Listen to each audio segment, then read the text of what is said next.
इस वीडियो में हम लोग जानेंगे ह्यूमन सेटलमेंट्स के बारे में। इंसान लोग जो बसते हैं, जो रहते हैं, उनका घर का किस हिसाब से पैटर्न होता है, उन सब के बारे में जानेंगे। फिर हम लोग जानेंगे कि जो गांव में बसते हैं लोग, उनका रहने सहने का जो घर है उसका पैटर्न कैसे होता है। फिर हम लोग जानेंगे कि जो अर्बन शहर में रहते हैं, शहरों में रहते हैं, उनका पैटर्न कैसा होता है। फिर हम लोग दो सिटी के बारे में जानेंगे जिसका नाम है एडिस अबाबा और कैनबेरा, उन दोनों के बारे में भी कुछ कुछ जानेंगे। और फिर आखिर में हम लोग देखेंगे कि प्रॉब्लम्स क्या होती है जब लोग शहर में रहते हैं या जब लोग गांव में रहते हैं। तो अब अगर आप लोग आस पड़ोस में अपना नज़र उठा के देखो तो घर ही घर दिखेगा, बहुत सारे घर दिखेंगे। तो इसको हम लोग कह सकते हैं ह्यूमन सेटलमेंट का एक एग्जाम्पल, क्योंकि वहाँ पे लोग उसी तरह से रह रहे हैं। अब अब सबसे पहले हम लोग ये जान लें कि शहर क्या होता है और गांव क्या होता है। तो देखिए, गांव में जो लोग होते हैं वो मेनली एग्रीकल्चर पे काम करते हैं, खेती बाड़ी करते हैं।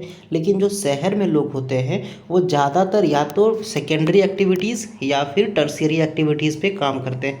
मतलब या तो वो सर्विस सेक्टर में ज़्यादा काम करते हैं या फिर वो इंडस्ट्री वगैरह में ज़्यादा काम करते हैं। अब प्रॉब्लम ये है कि बहुत सारे अलग अलग देश जो है वो अलग अलग चीज़ों को, किसी को सर्विस सेकेंडरी सेक्टर में गिनता है तो कोई उसको प्राइमरी सेक्टर में गिनता है। फॉर एग्ज़ाम्पल, अगर यूनाइटेड स्टेट्स का बात करें तो यूनाइटेड स्टेट्स पेट्रोल पंप्स को एक लोअर ऑर्डर फंक्शन मानता है और वो उसको अर्बन सेटलमेंट के लिए उपयोगी नहीं मानता है। लेकिन इंडिया में अगर लोग पेट्रोल पंप पे काम करते हैं तो मेनली माना जाता है कि वो अर्बन पॉपुलेशन या फिर अर्बन फंक्शन का एक वो हिस्सा है। ठीक है, तो ये एक प्रॉब्लम हो जाता है। अब भारत का जो सेंसस था 1991 का, वो अर्बन सेटलमेंट को डिफाइन करते हुए ये बोलते हैं कि कम से कम 75% जो मेल वर्कर है, मतलब जो पुरुष वर्कर काम कर रहे हैं, वो नॉन एग्रीकल्चर काम कर रहे हैं। जैसे कि वो इंडस्ट्रीज़ में काम कर सकते हैं या फिर कोई सर्विस सेक्टर में जैसे फ्लिपकार्ट, अमेज़ॉन वगैरह पे काम कर सकते हैं। ठीक है, या फिर वो इंजीनियर वगैरह हो, या फिर जैसे अभी हम आपको पढ़ा रहे हैं तो वो टीचर हो। तो इस प्रकार का कम से कम 75% लोग काम करें तो वो अर्बन पॉपुलेशन का हिस्सा माना जा सकता है। साथ ही साथ अगर 1 स्क्वायर किलोमीटर में 400 लोग रहे तो ही वो अर्बन पॉपुलेशन का हिस्सा माना जाएंगे। और एक अर्बन पॉपुलेशन में म्युनिसिपैलिटी या फिर कॉरपोरेशन या फिर कैंटोनमेंट बोर्ड होना एक आवश्यकता है, तभी वो अर्बन पॉपुलेशन का हिस्सा माना जाएगा या वो अर्बन सिटी माना जाएगा। अब तो अर्बन के लिए क्या क्या चाहिए? सबसे पहले या तो म्युनिसिपैलिटी हो, या तो कॉरपोरेशन हो, या फिर कैंटोनमेंट हो, जैसे कि देवघर म्युनिसिपल कॉरपोरेशन। ठीक है, उसके बाद कम से कम 5000 लोग उसमें काम कर रहे हों। ठीक, जिसका कि जो कि नोटिफाइड एरिया कमेटी हो और उसमें 5000 लोग काम कर रहे हो, जिसमें कि 75% लोग नॉन एग्रीकल्चर वर्कर्स हो, मतलब वो खेती बाड़ी से जुड़े नहीं हो। और साथ ही साथ 400 लोग हर स्क्वायर किलोमीटर में रहने ही चाहिए, तो उसको अर्बन सेटलमेंट कहा जा सकता है। अब हम लोग कुछ कुछ पहले समझ लेते हैं कि पैटर्न क्या होता है सेटलमेंट का। तो पहला सेटलमेंट माना जाता है कॉम्पैक्ट सेटलमेंट, मतलब एकदम सट के लोग रहते हैं, उनका घर एकदम सटा सटा होता है। ये किसी का घर है, ये किसी का घर है, ये किसी का घर है, एकदम सटा हुआ घर, छोटा छोटा सबके बीच में एक रास्ता रहता है जिससे कि आदमी लोग जाते करते हैं। ठीक है, और ये मेनली कहाँ पाया जाता है? तो रिवर वैलीज़ में या फिर फर्टाइल प्लेन्स में, मतलब गंगा प्लेन में। देखो, गंगा नदी ऐसे बह रही है तो ये काफ़ी ज़्यादा फर्टाइल एरिया जहाँ पर खेती बाड़ी होगा। तो लोग एक गांव में रहते हैं जिनका घर एकदम सटा सटा रहता है, तो उसको बोलते हैं हम लोग कॉम्पैक्ट सेटलमेंट, या फिर उसको न्यूक्लिएटेड सेटलमेंट भी बोल सकते हैं। दूसरा आता है डिस्पर्स्ड, तो नाम से समझ में आ रहा है कि दूर दूर। ठीक है, दूर दूर एक हाउस यहाँ पर है जिसका बहुत बड़ा बाउंड्री है, दूसरा हाउस यहाँ पर है बहुत दूर में। ठीक है, तो इस तरह से जो सेटलमेंट होता है उसको हम लोग डिस्पर्स सेटलमेंट बोलते हैं। अब आपका मन में ये सवाल आना चाहिए कि अगर इतना ही दूर दूर रहता है घर, तो उनको एक ही एरिया में क्यों माना जाता है? बहुत बड़ा एरिया जाता होगा। तो होता क्या है, बीच में कोई एक मार्केट है या फिर कोई एक मंदिर है या फिर कोई एक मस्जिद है, जो भी हो, तो उसमें अगर दूर दूर में घर अगर रहता भी है तो एक मंदिर में या एक मस्जिद में या फिर एक गुरुद्वारे में लोग आकर के वहाँ पे वर्शिप करते हैं, तो इस तरह से वो लोग बंधे हुए होते हैं। अब हम लोग बात करें रूरल सेटलमेंट के बारे में। रूरल सेटलमेंट मतलब जो लोग गांव में मेनली रहते हैं या फिर जो लोग ज़्यादातर एग्रीकल्चर का वहाँ पे काम होता हो, तो वहाँ पे या तो एग्रीकल्चर ज़्यादातर होगा या फिर फिशिंग होगा या फिर लोग जानवर को यूज़ करेंगे ताकि उससे मिल्क निकल सके, मीट निकल सके। ठीक है, यहाँ का जो सेटलमेंट होता है वो बहुत छोटा छोटा होता है। एक गांव में लगभग 100 घर, 50 घर, लेकिन एक सिटी में, एक अर्बन एरिया में कम से कम हज़ारों घर रहता है, लाखों घर रहता है। ठीक है, अब कुछ कुछ जो फैक्टर जिससे कारण की रूरल सेटलमेंट इफेक्ट होता है वो है, सबसे पहला है वाटर सप्लाई, कि अगर वाटर नहीं होगा तो नॉर्मल सा बात है, लोग वहाँ रहना पसंद नहीं करेंगे। लेकिन रूरल सेटलमेंट इस बात पे इफेक्ट करता है कि वाटर कहाँ पे, जैसे कि एक पॉन्ड है, मान लेते हैं, या ये एक तालाब है, तालाब के आस पड़ोस में ही घर सब होगा क्योंकि यहाँ से पानी मिल रहा है घरों को। ठीक है, या फिर कोई एक नदी है तो नदी के आसपास में ही मेनली घर होता है। अब ये जो पानी है इनका इस्तेमाल वो लोग कैसे करते हैं, तो पहले ड्रिंकिंग के लिए, कुकिंग के लिए, वॉशिंग के लिए, बाथिंग के लिए, ठीक है, अलग अलग तरीके से उसको वहाँ पे उपयोग किया जाता है। साथ ही साथ जो तालाब है उसमें मछली भी रखा जा सकता है, जिसके कारण कि लोग उसको मछली पालन कर सकते हैं। अब लैंड का बात करें तो अगर पहाड़ी एरिया होगा तो नॉर्मल सा बात है, वहाँ पे जो सेटलमेंट होगा वो ज़्यादा नहीं होगा, कम ही होगा। लेकिन अगर लैंड फर्टाइल है जैसे कि गंगा प्लेन है तो वहाँ पे क्या होगा, कॉम्पैक्ट सेटलमेंट होगा। ज़्यादा एरिया को जो गांव वाले हैं उसको यूज़ करना चाहेंगे एग्रीकल्चर के लिए और सब कुछ सट सट के आपस में रहेंगे। ठीक है, अपलैंड का अगर बात करें तो अपलैंड का मतलब हो गया जो लैंड ऊपर है। ठीक है, जो लैंड ऊपर है वहाँ पे रहना लोग क्यों पसंद करते हैं, ताकि वहाँ फ्लडिंग नहीं होगा। जैसे कि एक रिवर ऐसे जा रहा है और अगर किसी का घर यहाँ ऊपर में है तो अगर बाढ़ आएगा भी, फ्लड अगर आएगा भी, तो यहाँ पे जो रह रहा है लोग, उनको तो प्रॉब्लम नहीं होगा। तो इसलिए अपलैंड पे लोग ज़्यादा रहना पसंद कर सकते हैं, स्पेशली जहाँ पे रिवर बेसिन होगा। और लो लाइंग रिवर बेसिन पे लोग रहना पसंद नहीं करते हैं क्योंकि वहाँ पे जो है फ्लड वगैरह आ सकता है। अब बिल्डिंग मटेरियल भी इम्पॉर्टेंट है जिससे कि कारण कि घर बनाया जा सकता है। अगर बिल्डिंग मटेरियल जैसे कि लकड़ी, स्टोन, ये सब अगर नहीं मिलेगा तो लोग अपना घर कैसे बनाएंगे, तो बिल्डिंग मटेरियल्स भी इम्पॉर्टेंट है। जहाँ पे फॉरेस्ट रहता है वहाँ पे लोग रहते हैं और फॉरेस्ट को क्लियर करके उसका बांस से, बैम्बू से या फिर जो पेड़ पौधा है उससे अपना घर बना सकते हैं। साथ ही साथ डिफेंस के लिए इम्पॉर्टेंट है कि अगर मान लेते हैं एक गाँव है, वहाँ पे अगर कोई दूसरा गाँव वाला हमला कर दे, पुराने ज़माने में भी अभी भी, तो आप देखो कि वो लोग क्या करते हैं, साथ में ही रहते हैं और एक साथ इसलिए रहते थे कि वो उसका अपना डिफेंस कर सके, अपना जो गांव है उसको वो लोग बचा सके। फॉर एग्जांपल जो इंडिया है वहाँ पे आप देखो हिल्स जो होता है वो ऊंचे ऊंचे जगह पर होता है। जैसे राजस्थान में आप देखो बहुत सारा हिल था, बहुत सारा फोर्ट था, मतलब कि किला था, और वो जो किला था वो हिल्स के ऊपर था, छोटे छोटे जो पहाड़ है उसके ऊपर था। क्यों? क्योंकि वहाँ पे वो अपना रक्षा कर सकते थे, वहाँ पे वो अपना डिफेंस कर सकते थे। ठीक है, अब प्लांट सेटलमेंट का बात करें तो मेनली जो विलेजेस होता है ना वो मेनली ज़्यादातर पे लोग आपस में प्लान करके रहते हैं कि ठीक है हम लोग को किसी से डिफेंस है, किसी से हम लोग को सुरक्षा करना है, या फिर वहाँ पानी बहुत अच्छा मिलता है, या फिर वहाँ पे जो ग्राउंड है वहाँ पे जो लैंड है वो फर्टाइल है, या फिर वो हम लोगों को अब शेल्टर देगा, वहाँ पे हम लोग सुरक्षित रह सकते हैं।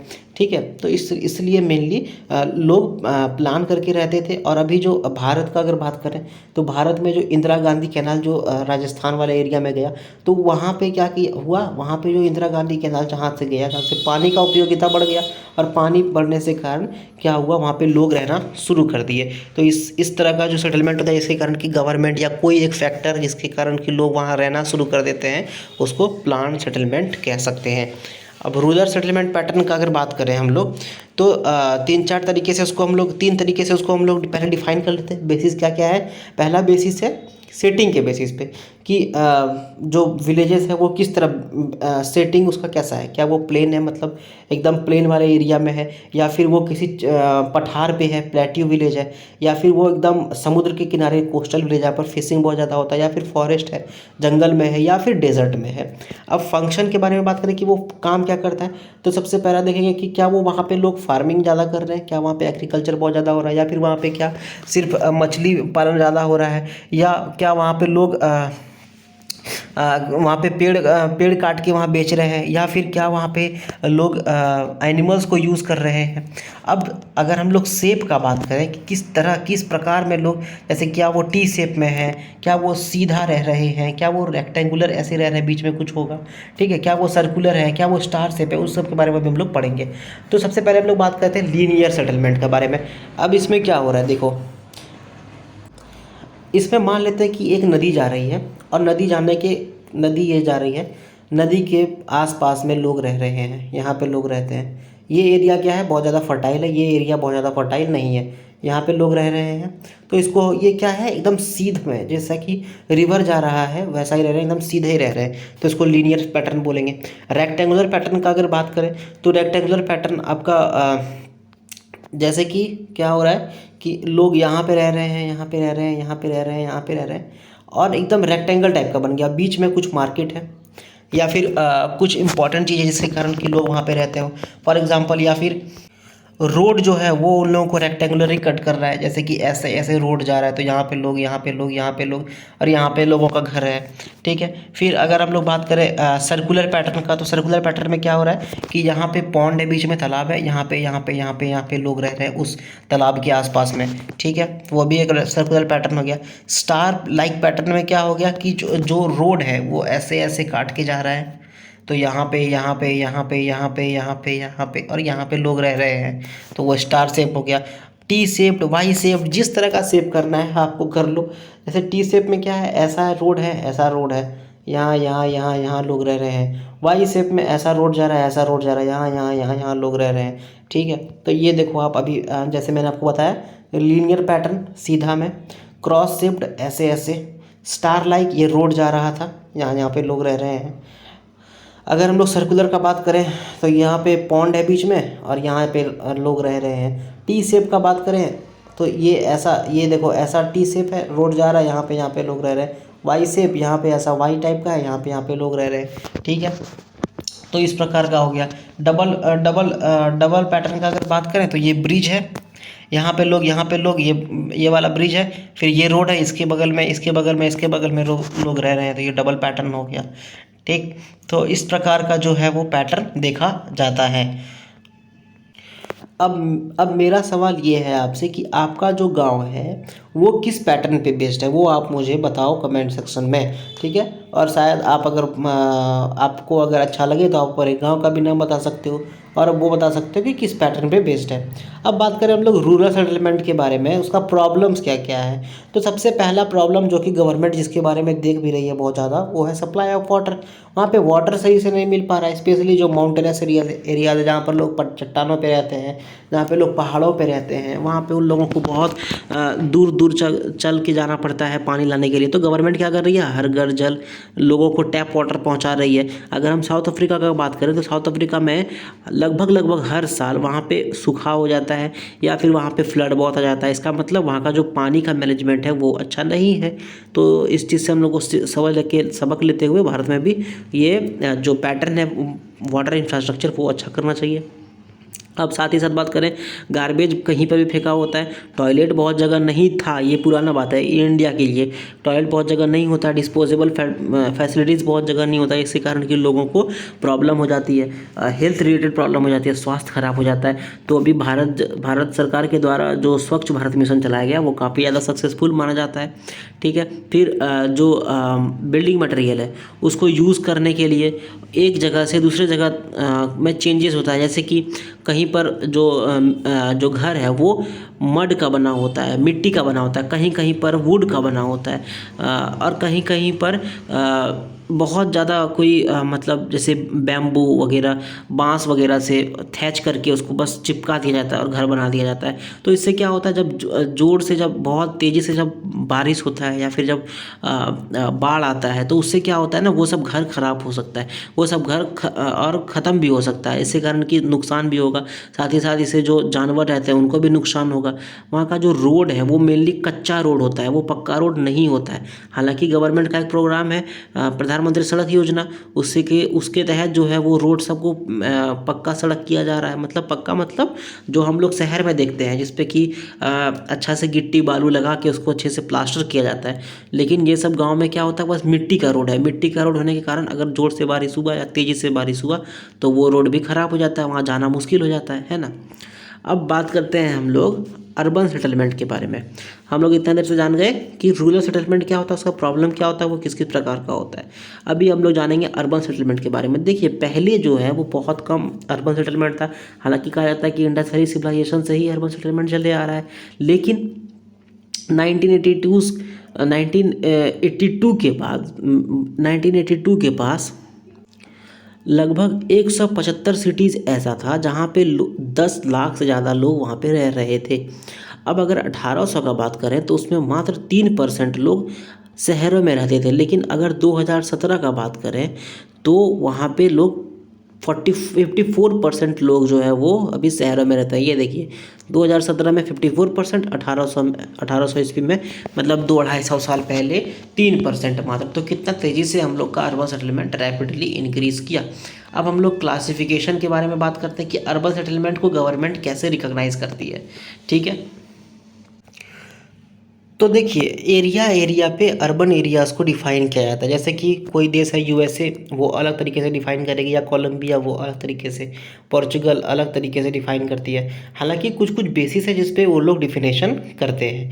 पहला है पॉपुलेशन साइज, तो पॉपुलेशन कितना है अर्बन सेंटर में उसके अनुसार। जैसे कि भारत में क्या कहा जाता है कि 1 किलोमीटर में कम से कम 400 लोग रहना चाहिए, और साथ ही साथ उसमें 75% जो है वो नॉन एग्रीकल्चर काम करना चाहिए। जो मेल मेंबर्स हैं वो 75% नॉन एग्रीकल्चर काम करना चाहिए।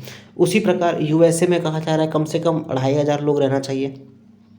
अगर हम लोग इंडिया का बात करें तो 5000, कोलंबिया का बात करें तो 1500। उसी प्रकार डेनमार्क, स्वीडन और फिनलैंड का बात करें तो वो लोग कहते हैं कि कम से कम 250 आदमी तो रहना ही चाहिए किसी एरिया को अर्बन एरिया क्लासीफाई होने के लिए।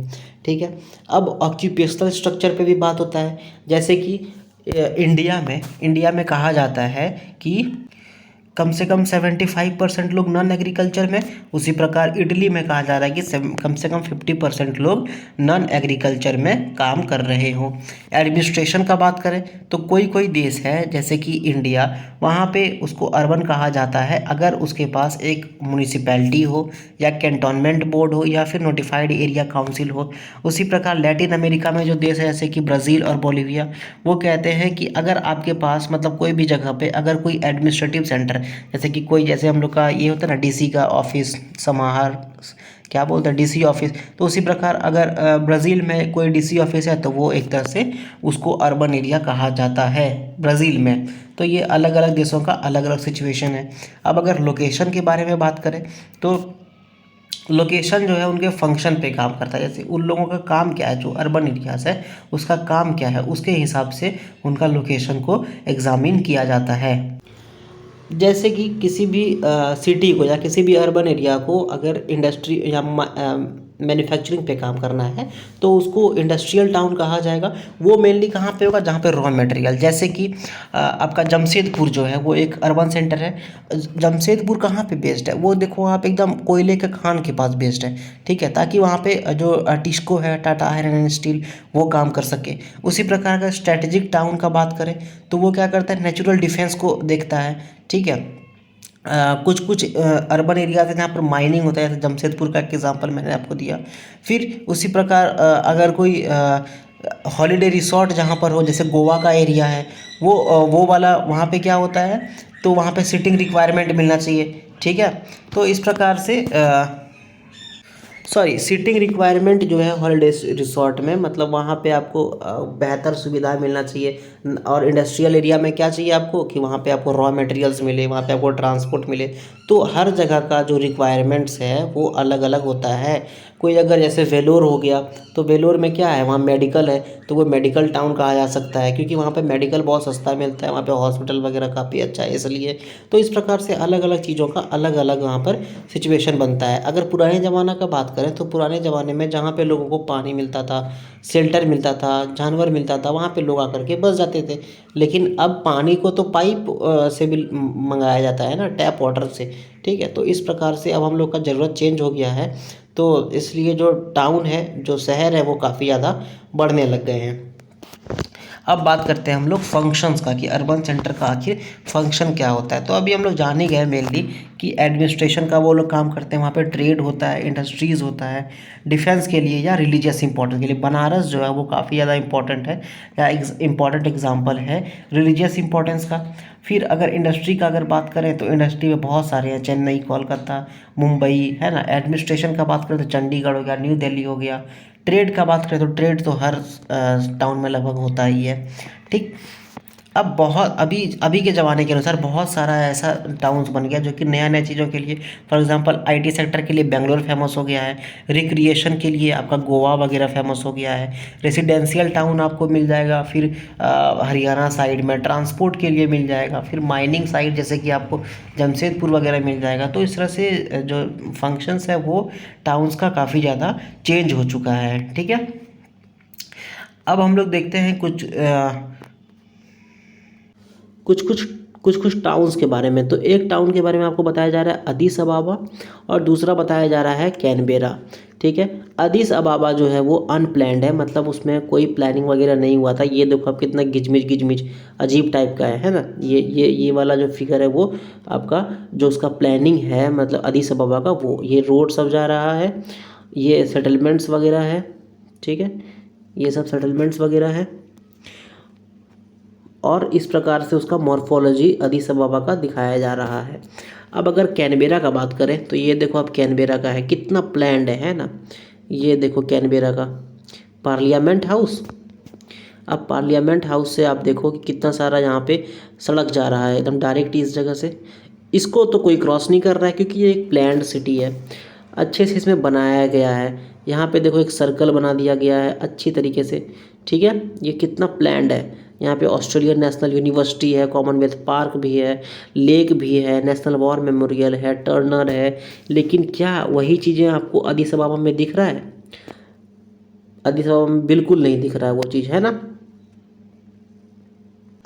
अब अगर हम लोग अदीस अबाबा के बारे में बात करें तो ये इथियोपिया का कैपिटल है, और ये बेस्ड है हिल वैली टोपोग्राफी पे, मतलब कि ये हिल पे भी है, थोड़ा सा ऊंचाई पे भी है, और नीचे भी है, मतलब ऊपर नीचे वाला कहानी इसका है, ठीक है। जो रोड पैटर्न है वो काफ़ी ज़्यादा इन्फ्लुएंस लोकल टोपोग्राफी पे बियर करता है, मतलब रोड जो है वो काफ़ी ज़्यादा इंपॉर्टेंट हो जाता है।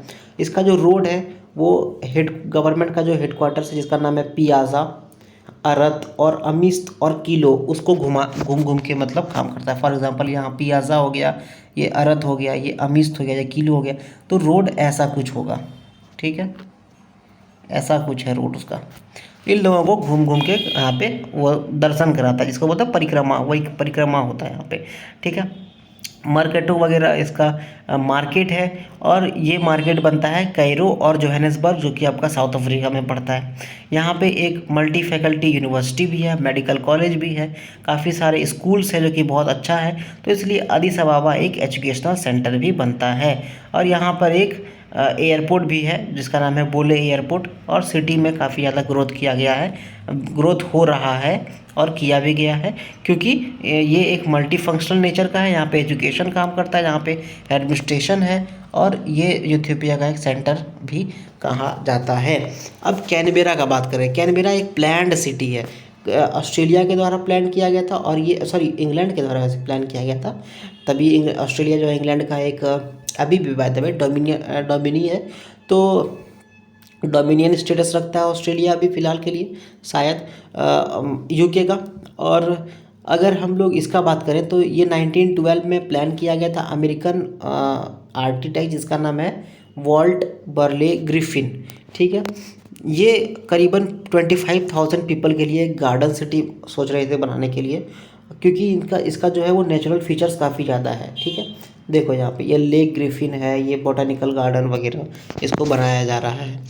कुछ 5 मेन सेंटर है इस सिटी का, जो कि इसको सिटी को जो है इस सिटी को अलग अलग फंक्शन देता है। कुछ दशकों से ये सिटी काफ़ी ज़्यादा आगे बढ़ रहा है और काफ़ी डेवलप भी कर रहा है।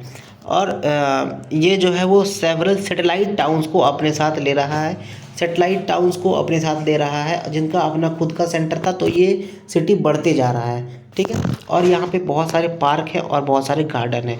तो ये देखो प्लान सिटी में क्या होता था पहले के ज़माने में और अभी भी जो प्लान होता है उसमें गार्डन्स रहता था, पार्क रहता था। बट देखो अब एडिस अबाबा एक नॉन प्लान सिटी है, तो वहाँ पे क्या हो रहा है, वहाँ पार्क और गार्डन के लिए कोई ज़्यादा जगह नहीं दिया गया, ठीक है। अब अर्बन सेटलमेंट का जो कुछ कुछ टाइप्स है उसके बारे में बात करें। पहला आता है टाउन, फिर आता है सिटी, फिर आता है कन्वर्बेशन, फिर आता है मिलियन सिटीज़, फिर आता है मेगालोपोलिस, और फिर मेगा सिटीज़ का डिस्ट्रीब्यूशन के बारे में बात करें। फिर हम लोग बात करेंगे प्रॉब्लम्स क्या क्या है अर्बन सेटलमेंट के बारे में, ठीक है। पहले टाउन के बारे में बात करते हैं। तो पहला है टाउन।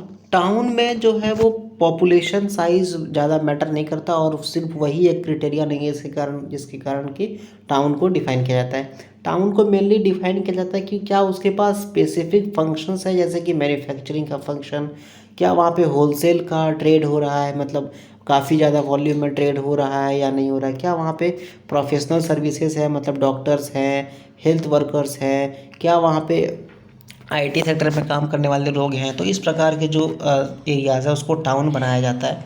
अब अगर सिटी का बात करें तो मान लेते हैं कि कोई एरिया में 3-4 टाउन है, ठीक है। अब कोई एक टाउन जो था वो काफ़ी बड़ा हो गया और चारों टाउन को वो खा गया, मतलब चारों टाउन को उसमें मिला लिया, तो वो एक तरह से सिटी कहा जा सकता है। इस सिटी में क्या होगा, एक एडमिनिस्ट्रेटिव ऑफिस होगा, रीजनल एडमिनिस्ट्रेटिव ऑफिस, जिला वाला जो बोल सकते हैं, डिस्ट्रिक्ट वाला, ठीक है। यहाँ पे ट्रांसपोर्ट टर्मिनल्स होना चाहिए, फाइनेंशियल इंस्टीट्यूशंस होना चाहिए, मतलब कि बैंक वगैरह अच्छा खासा बैंक होना चाहिए। तो इसको सिटी कहा जाता है। अब यही अगर मिलियन सिटी का बात करें तो ऐसा सिटी जिसमें कि 10 लाख से ज़्यादा लोग रहते हों तो उसको मिलियन सिटी कहा जाता है, ठीक है। अभी बोला जा रहा है कि 2030 तक करीबन 662 ऐसा सिटीज़ होगा वर्ल्ड में जिसमें कि कम से कम 10 लाख लोग रह रहे हों। अब कन्वर्बेशन का अगर बात करें तो कन्वर्बेशन ये होता है कि अगल बगल का जो सिटी है या टाउन है उसको मिला के कोई अगर बड़ा सिटी बन गया या बड़ा टाउन बन गया, ये बड़ा सिटी मेनली बन गया, तो उसको कन्वर्बेशन कहा जाता है। फॉर एग्जांपल ग्रेटर लंदन हो गया, मैनचेस्टर हो गया, शिकागो हो गया, टोक्यो हो गया। अब आपका होमवर्क ये है या फिर आपका कमेंट सेक्शन में काम ये है कि इंडिया से अगर कोई ऐसा एग्जांपल हो तो आप मुझे बताओ कमेंट सेक्शन में। मिलियन सिटी का हमने बात कर ही लिया। अब मेगालोपोलिस का अगर बात करें तो मेगालोपोलिस क्या होता है, तो मेगालोपोलिस का मतलब होता है ग्रेट सिटी, इसको बोलते हैं इंग्लिश में ग्रेट सिटी, ठीक है। जैसे कि बहुत सारा कन्वर्बेशंस था, ठीक है। कन्वर्बेशंस अभी हम लोग पढ़े यहाँ पर कि जो 2 या 2-4 सिटी को मिला के जो एक बनता है उसको बोलते हैं कन्वर्बेशन। तो बहुत सारा कन्वर्बेशन या 3-4-5 कन्वर्बेशन को मिला के जो एरिया बनता है उसको बोलते हैं megalopolis. For example Boston, north Boston में से लेकर के साउथ में आपका वॉशिंगटन जो कि यूएसए में है उसको मिला दें तो वो बनता है मेगालोपोलिस, ठीक है। अभी इंडिया का अगर बात करें तो चंडीगढ़ से लेकर के आपका दिल्ली तक मिला दें तो वो हो गया एक मेगालोपोलिस, ठीक। अब डिस्ट्रीब्यूशन ऑफ मेगा सिटीज़, तो नॉर्मल बात है कि जो डेवलपिंग कंट्रीज़ है वहाँ पे अब क्या होगा, मेगा सिटीज़ बढ़ते जाएगा। पहले डेवलप्ड कंट्रीज़ में ज़्यादा मेगा सिटीज़ था, लेकिन अब आने वाले समय किसका है, इंडिया का है, चाइना का है, ठीक है। तो यहाँ पे जो पॉपुलेशंस है, जो मेगा सिटीज़ है वो भी बढ़ते जाएगा। अभी देखो अब 2016 का बात है ये, यहाँ पे आप देखो इंडिया चाइना कितना सारा है ना। फिर अभी बांग्लादेश, पाकिस्तान, ये सब इंडियन सब कॉन्टिनेंट क्यों ऐसा हो रहा है, क्योंकि यहाँ पे डेवलपमेंट धीरे धीरे हो रहा है और यहाँ पे जो सिटीज़ है वो बढ़ते जा रहा है। इंडिया चाइना है ना, आपका फिर से चाइना इंडिया, तो ये सब जो सिटीज़ है वो काफ़ी ज़्यादा आगे भी बहुत ज़्यादा डेवलप करने वाले हैं। और इंडिया चाइना मेनली अब इनमें सिटीज़ ये जो है वो बढ़ने, मेगा सिटीज़ जो है वो बहुत ज़्यादा बढ़ने वाला है। अब ह्यूमन सेटलमेंट्स का कुछ प्रॉब्लम्स के बारे में बात करें, इतना चीज़ तो हम लोग अच्छी चीज़ें अभी हम लोग बात कर लिए, लेकिन अब हम लोग इसके बारे में कुछ प्रॉब्लम्स में बात करें जो कि मेनली डेवलपिंग सिटीज़ में होता है। क्योंकि डेवलप्ड सिटी सिटीज़ या फिर जो डेवलप्ड कंट्री है वहाँ पे ये सब चीज़ें ठीक कर दिया गया है। तो पहला है आपका इकोनॉमिक प्रॉब्लम। तो होता क्या है, जैसे शहर बनता है, शहर बनने के साथ ही क्या होता है, जो अगल बगल के गांव के नौजवान लोग थे जो कि अनएम्प्लॉयड थे, वो शहर आ जाते हैं एम्प्लॉयमेंट के लिए।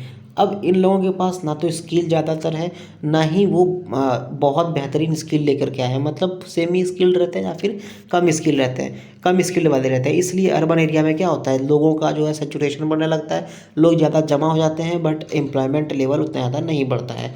अब दूसरा बात करते हैं हम लोग सोशियो कल्चरल प्रॉब्लम, मतलब सोशल प्रॉब्लम और कल्चरल प्रॉब्लम। तो ये क्या है, सबसे पहला तो ये है कि यहाँ पे जो नौजवान जो माइग्रेट करके शहर आते हैं वो मेनली कौन होते हैं, मेल होते हैं, वो मेनली जो है आपका पुरुष होते हैं, इसलिए यहाँ पे सेक्स रेशियो बिगड़ जाता है। हेल्थ का बात करें तो जो बहुत ज़्यादा गरीब है, बहुत ज़्यादा गरीब है, उन लोगों के पास हेल्थ का उतना ज़्यादा इंफ्रास्ट्रक्चर मौजूद नहीं होता है, या फिर जो हॉस्पिटल्स है वो बहुत ज़्यादा वो लोग भरा हुआ होता है, इसलिए यहाँ पर हेल्थ का प्रॉब्लम है। साथ ही साथ एजुकेशन का भी वही कहानी कि जो म्यूनिसिपैलिटी वाला जो स्कूल है वहाँ पे उतना अच्छा से पढ़ाई वगैरह नहीं होता है, या फिर पढ़ाई होता भी है तो बहुत बच्चा लोग बहुत ज़्यादा हो जाते हैं। ठीक है, तो इस प्रकार का सोशल और कल्चरल प्रॉब्लम्स हो सकता है। इन्वायरमेंटल प्रॉब्लम का अगर बात करें तो लोग ज़्यादा होंगे तो वो गंदगियाँ फैलाएंगे तो उससे अलग अलग तरीके का बीमारी हो सकता है।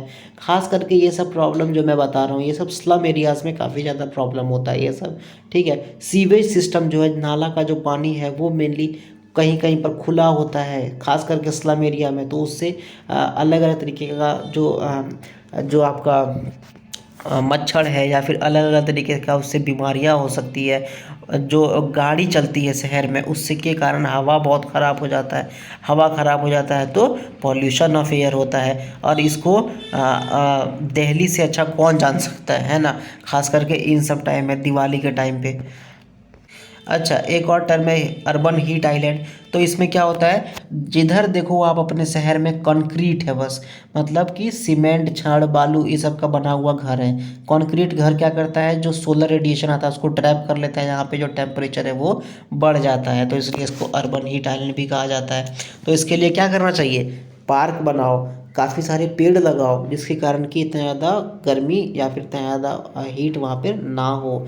ठीक है, अब एंडिंग स्टेटमेंट्स का ये है कि जो सिटीज़ है, टाउन्स है, रूरल सेटलमेंट है, अर्बन सेटलमेंट है, ये लोग मूवमेंट ऑफ गुड पीपल और रिसोर्स से लिंक्ड हैं। तो इन दोनों का हम लोग अच्छी तरीके से अगर इंफ्रास्ट्रक्चर डेवलपमेंट करेंगे, ह्यूमन कैपिटल करेंगे, डेवलपमेंट करेंगे, लोगों को रोज़गार देंगे, उनको स्किल्ड बनाएंगे, तो हम लोगों का जो देश है, जो दुनिया है, वो तरक्की करेगा और हम लोग और अच्छे तरीके से रह सकेंगे। तो इस चैप्टर में बस इतना ही। अगर आपने यहाँ तक वीडियो देखा तो आपका बहुत बहुत आभार। और ये बुक अब ख़त्म होता है एंड हम लोग आएंगे अब नेक्स्ट बुक के साथ, नेक्स्ट चैप्टर के साथ और नेक्स्ट वीडियो के साथ। तब तक के लिए अच्छे से रहिए, पढ़ाई कीजिए, सोचते रहिए and thank you very much. And अगर ये वीडियो आपको अच्छा लगा तो आप इसको लाइक करो, दोस्तों के साथ शेयर करो, कुछ भी पूछना है बताना है तो कमेंट करो एंड मज़े में जीते रहो। Thank you very much.